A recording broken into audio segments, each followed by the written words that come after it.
m'appelle Philippe Forbach, je suis sommelier, en effet, depuis 42 ans. J'ai un restaurant à Paris qui s'appelle le Bistrot du Sommelier. Je suis cuisinier de formation, restaurateur de profession et sommelier de passion. Finalement, c'est le triptyque qui a rythmé ma vie et qui me fascine au quotidien.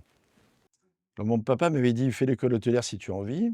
Il m'avait encouragé dans ce sens. Mes grands-parents étaient restaurateurs. Et quand j'ai commencé à faire la cuisine, je me suis rapidement demandé, qu'est-ce qu'on boit avec?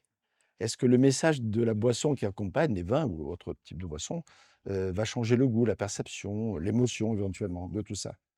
Et finalement, la réponse était rapidement oui, ça apporte quelque chose de particulier. Donc j'ai essayé de connaître ces boissons et ça m'a fasciné.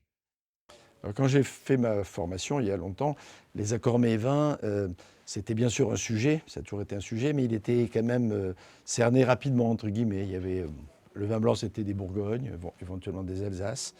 Le champagne était servi à l'apéritif. Les rouges, et surtout les Bordeaux, étaient proposés avec le plat principal.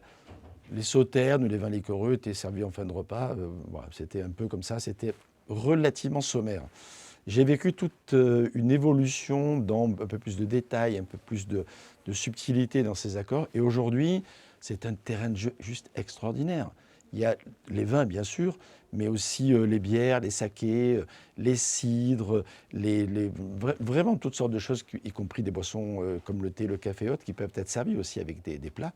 Là, ici, dans le cadre d'un salon autour du chocolat et du vin, le café ou le thé, c'est quelque chose d'incroyable aussi.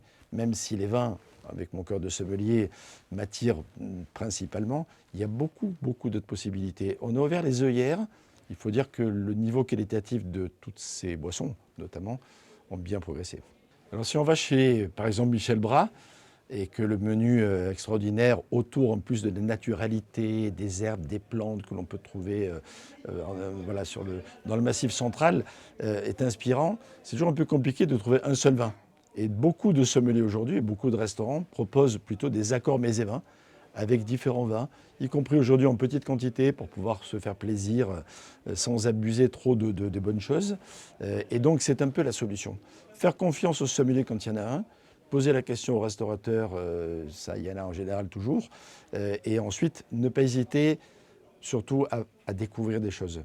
Pas se rabattre sur des choses qu'on connaît nécessairement, mais au contraire dire voilà le style de vin que j'aime, mais faites-moi découvrir quelque chose. Et souvent localement, il y a de très belles découvertes à faire.